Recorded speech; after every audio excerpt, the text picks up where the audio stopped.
to take a break from your screen and truly enjoy the world around you. Today, many of us spend most of our time at our homes and constantly on our phones, and we forget to step out and relax. Our project inspires you to disconnect, recharge, and rediscover the joy of being present. Now let us move on to our first subject, biology. For our project, we use spiders as the basis, specifically its spider web. The spider web is naturally built, but instead of using silk, we use rope, ensuring that our spider web stays balanced and stabilized. It solves the natural problem of deforestation, which is very common in the Philippines. We have decided to build our very own spider web ecosystem structure. Since animals tend to lose their habitats in the forest, for our biology, we use spiders as bases, specifically in spider web. The spider web is naturally built with sails, but instead of using one, we use rope, ensuring that our spider web stays balanced and stabilized. It solves the natural problem of deforestation, which is very common in the Philippines. Since animals tend to lose some of their habitats, we have decided to build our very own spider web eco-hangout structure. It is not only used as a hangout structure, but it is also used as a habitat for forest animals such as birds. And now in chemistry, in our product, which is biomimicry, we make through it in a realistic model. We use ropes to hold it and to build it. Our product ensures that it's perfect for relaxation, and since right now its generation, it promotes in mental health problems such as stress over academics, self-isolation, and unhealthy habits. For our model, instead of using heavy concretes, we use ropes to build it, since it has strong structures that can carry 5 to 10 persons.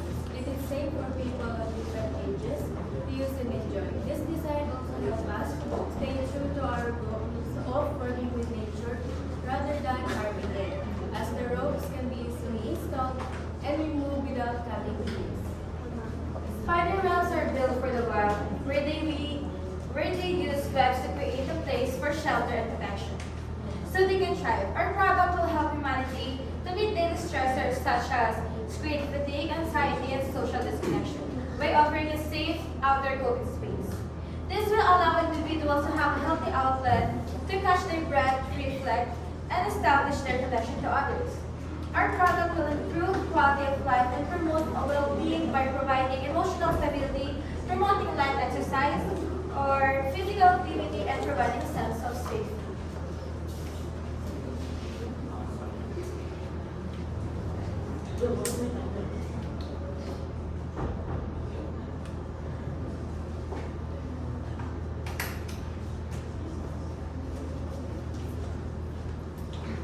Our idea of a series circuit is that there is one complete loop.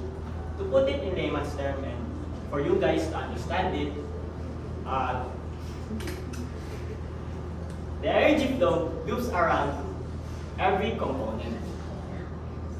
One crucial part is that if one component is destroyed during the process or before the process, the entire series circuit will cease to work. Since the voltage is shared between each component, it makes the life of our project glow more softer.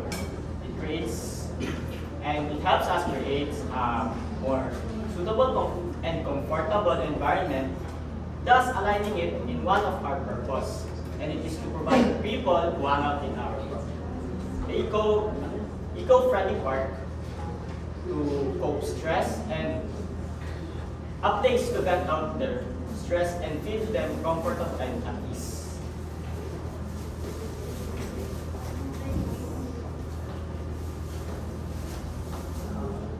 Okay, in this setup, electricity flows in one continuous direction, so passing through the bulb after one and another. So when we turn on the light, well, as you can see, it starts to dim since we used 9-volt battery, and our light bulb only has 7 volts. It doesn't really light up that much, and since it divides into since they divide the volt between the bulbs. So when we turn on the switch, the 9-volt battery supplies electrical energy which moves through the wires and lights up the bulbs. But since we use a series circuit, there's only one path. While the voltage is, as what I said, is divided between the bulbs. Since we only use the small bulb, small bulb usually has 0.5 to 1 watts to total from a 9-volt battery. And since we use the series, the light, each bulb will get less power. That's all. Thank you for listening. Thank you so much, 11 UPenn. Ay, sorry, 12 STEM UPenn. Sa yung alright. So let's Miss Kalaykan. Can you tell us your individual contribution? So I did the first step and I help how to cope with stress, and I am the one who thinks how to create the product. Okay. Can you explain to us what kind of mimicry did you use in your spider web? We use spider. What kind of mimicry? I mean, what did you copy from the spider? Spider webs. Di ba yung ano nyo, yung goal nyo is to use what is in the animals that you can use to produce product. Is it right? Like yung mga naunang group. Since the spider and the spider web are connected to each other, and we use spider webs because it is more easier to think about the problem. You're just copying the design of the spider web? What characteristics of the spider web are you trying to mimic in your product? Flexible and durable is a pattern of the spider web. Again? The flexible and durable of the spider web and the spider web pattern. How can you ensure that the spider web from the spider is durable?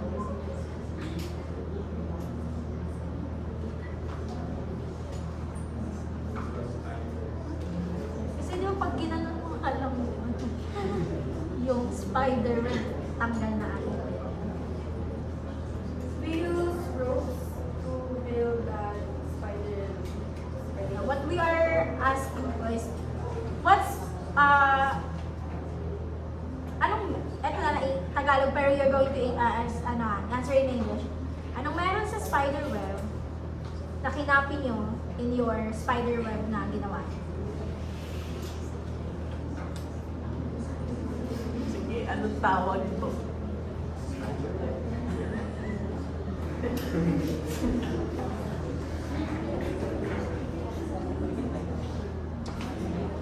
We use the spider web design, and we put it there to make it look like that. The design or the structure. Okay. So, why did you, is it not, parang, so what makes unique, what makes your work unique to the existing, spider web design hangouts?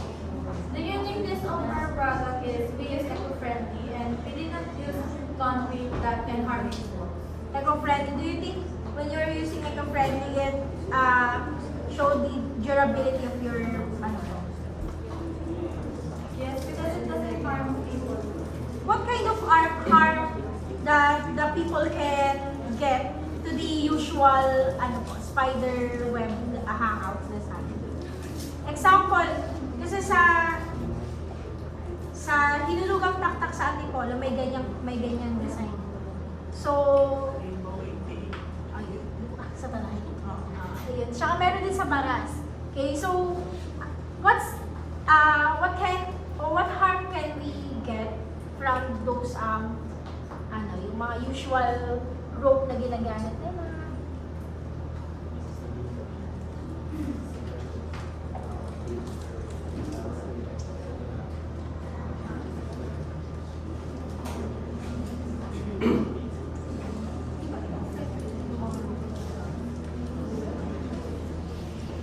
Sige, let's have the materials first, Miss Kalaygay. So, what kind of materials you're going to use so that you can say that it is a eco-friendly? Can I answer the other question first? Yung what, So we use- anong harm? Sige. So the rope, when it gets older po, it's like, it breaks apart. So People will fall. So what about your spider web? Do you think it will long? You're gonna get the ability to fly. Yes, the spider web. Oh, it will long last ba? What kind of rope ba you going to use? Jumping rope. Okay, I answer that. Alright, sige. Let's have Mr. Carl. What makes it unique and safe than others is the height of mount. Because other what you call this, other spider webs like in the top and in the grass, their concept is that it's very tall and people tend to be, anxious if the place is very tall. And you know that what they call this, fear of height. Yes, our project tend to be placed in a more lower elevation area, like in the trees po. Pero it still elevates naman from the But it doesn't mean that you can get harmed unlike the others. Pero it still elevate pa rin. Hindi naman siya yung yung naka-platag na. Para siyang, it's Just like a swing, they don't duyan. Yes, we know duyan. It's just Oh, like really? Yes. Thank So, you, spider web, duyan siya, pero spider web design. It's like, parang ganun. Yes, yes. Alright. Amazing. Okay. Sige, let's Mr. Capistrano. So, what challenges did you face po while designing the lightweight and the balanced structure po ng inyong spider web? Can you repeat? What challenges did you encounter when you are doing the design of your spider web? Somehow we put it together. Like,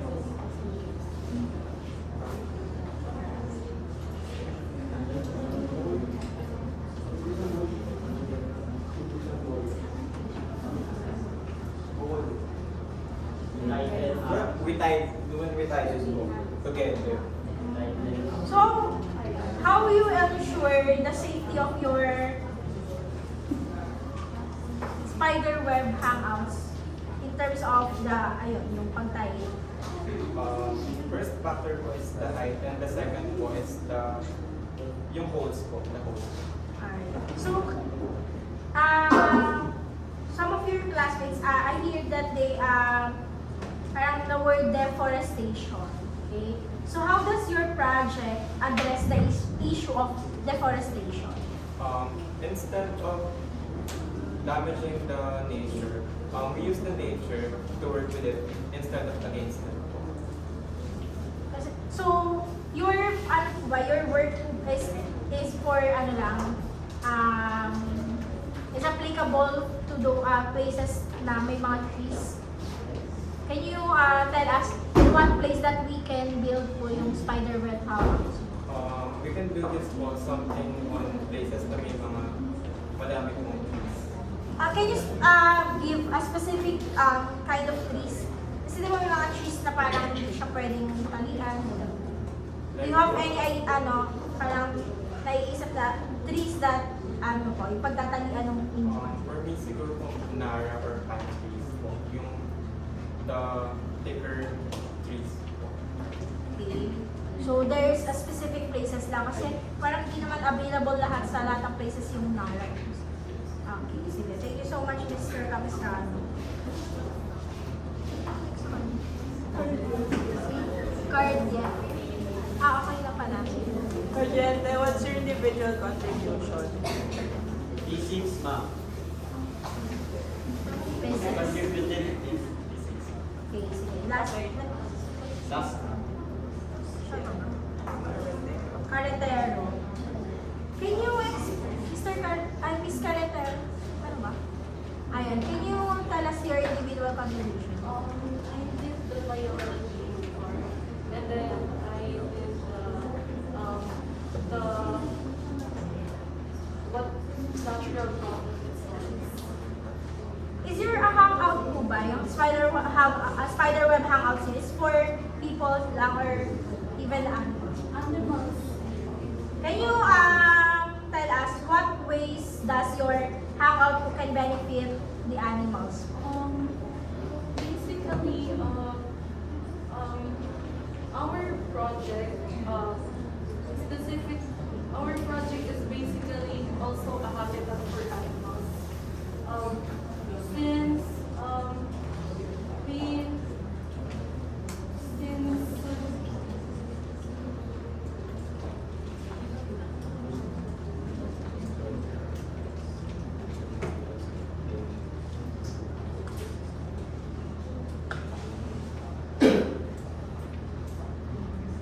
If yes, what is there any specific animals that yung parang pwede in that hangout? It can be squirrels or birds. Since the squirrels live in here, inside, we can just put a hole on it, and then that's where the squirrels will live. Or what if we go there with my dogs? Is my dog can parang pwede siya dyan sa hangout? Yes. So how will you ensure that those kind of animals will not rip your di ba kasi yung mga dogs may sila mag ganun. So how will you ensure the durability and safety of your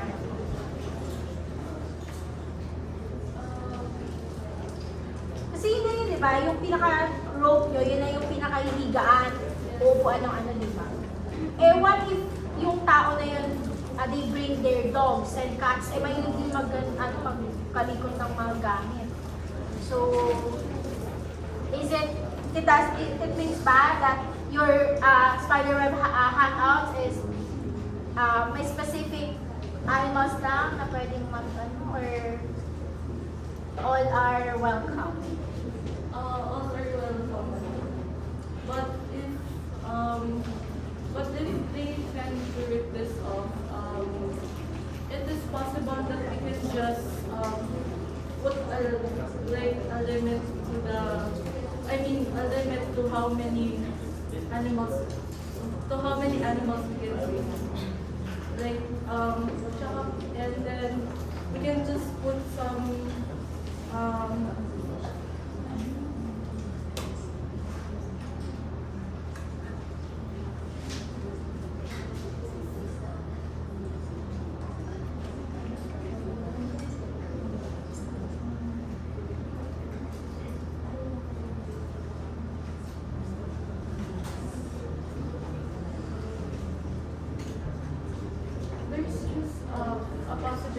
so that they can roam around, but not in the part where the rope is put.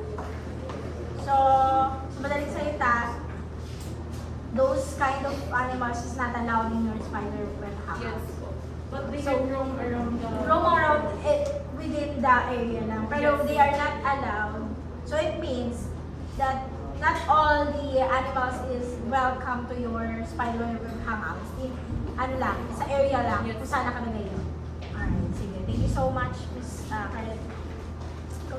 Sayang, sasama mo pa naman yung pet. Oo. Pet kong dinosaur. Colata. What's your individual contribution? I work on the realistic model. Realistic model.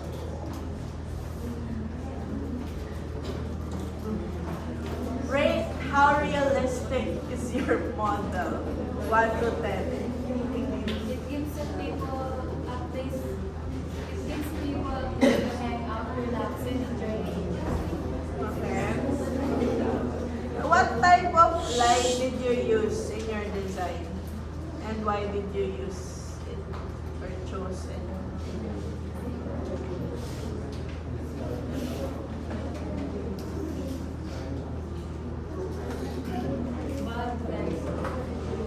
Bulb light. So is the lighting powered by solar energy? No po, it was powered by 9 voltage battery.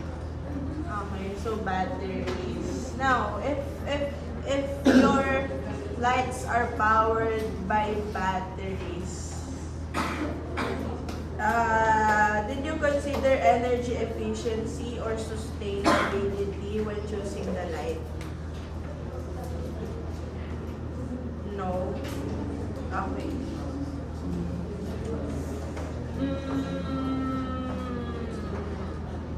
Okay.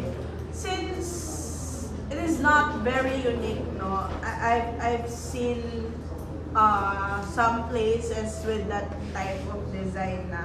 Can you point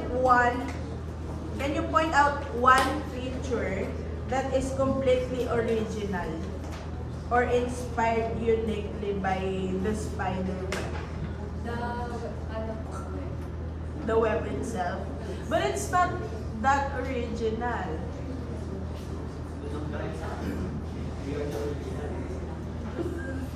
Wow, wow.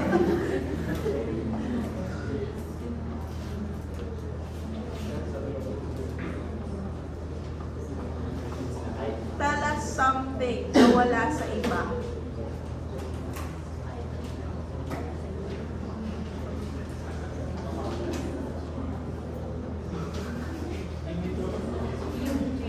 Because it's connected to It is attached to the trees. Okay. Sige, thank you, Colata. Next is Consolacion. What's your individual contribution? I contributed to physics. Physics. What type of circuit did you use? Series circuit. Why? Because it is easy to use when making a model. Instead. What if we're going to make an actual echo hangout? Okay, what type of circuit are you going to use by then? I will use a parallel circuit instead. So, again, I will use a parallel circuit so that if one light goes out, the other light won't go out as well. Okay, so by then, what improvement are you going to do with the lighting system? Here in our project. Well, for me, I will probably improve, like I will make more lights on the trees, so that it will look more aesthetic to look at, and maybe the lights, like maybe positive po, something like that. And I think that's all I can think of for improving the lives. Okay, thank you, Consolacion. Next, Cruzado. Cruzado, what's your individual contribution? I contribute chemistry and the realistic model. Chemistry. Cruzado, did you face challenges in making it both eco-friendly and functional? Did you face challenges in making it eco-friendly and functional? Yes. What challenges are those? By making this our product. Product itself? Yes. What challenges did you face by making it? Since it's spider web, it's hard to make the spider web itself because it needs to tighten it. If you could improve one aspect of your spider web inspired design, what would it be and why? This spider web itself. Why? It's because we need to tighten it more. We need to tighten it more for it does not break or fall.